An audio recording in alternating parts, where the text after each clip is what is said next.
Nataka tufanye kitu kimoja. Tutoe kwanza sadaka, alafu tumkaribishe mgeni mmoja mwimbaji aimbe. Kwa sababu gani?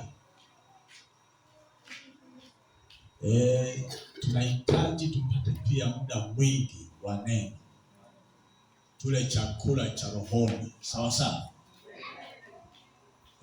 Waimbaji, wacha niwape kidogo kanani.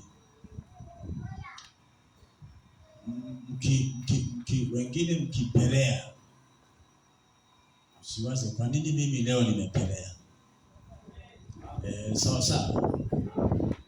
Kwa hiyo sana sana pale nje ndio penye vita.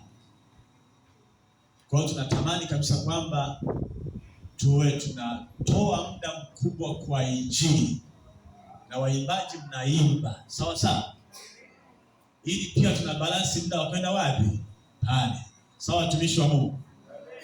Kwa hiyo ilikuwa juzi, nafikiri kwa juzi, mtumishi wa Mungu nilishangaa hata pale nje alianza kuhubiri saa 12:05. Sasa ukiangalia gharama ya watumishi wanatoka mbali, mtu huyu ni wa Kongo, sawa. Sasa hapo tunampa muda mchache, tunakosea. Viongozi wa ibada tunaomba tusaidie hilo. Alafu kingine, labda kwa sasa hivi sijui mambo yamebadilika. Zamani ilikuwa kwamba hata mwasha vyombo akichelewa, tulikuwa tunalianzisha kwa mikono kwanza. Karibu kwaya fulani, wanatwanga huko hivyo tupa mdomo, ili kusudi nyinyi msiingie kwenye dhambi ya kuchelewa, ibaki dhambi kwa mfundi tano. Sawa sawa. Lakini tulikuwa tunasubiri hata vyombo vianze kabla saa 11. Tukachelewa. Tutaharibu mambo.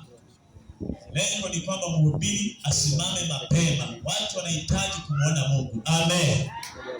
Sasa mimi nimeyasema haya, ni huwa na tabia moja, naongea ili upazike mimi nibarikiwe sana. Ndio. Hatuwezi kuwa tutoka mbali tunapoteza muda.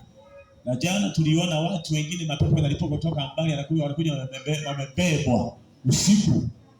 Tunahitimu Nyabulolo. Nashukuru Mungu nimemwona mwimbaji mwingine kutoka hapa. Sasa hizo zikataka niendelee huyo. Nyosha mkono mnao mjua. Hajamjua vizuri. Amen. Sasa huyo leo ataimba, tunafugia pale.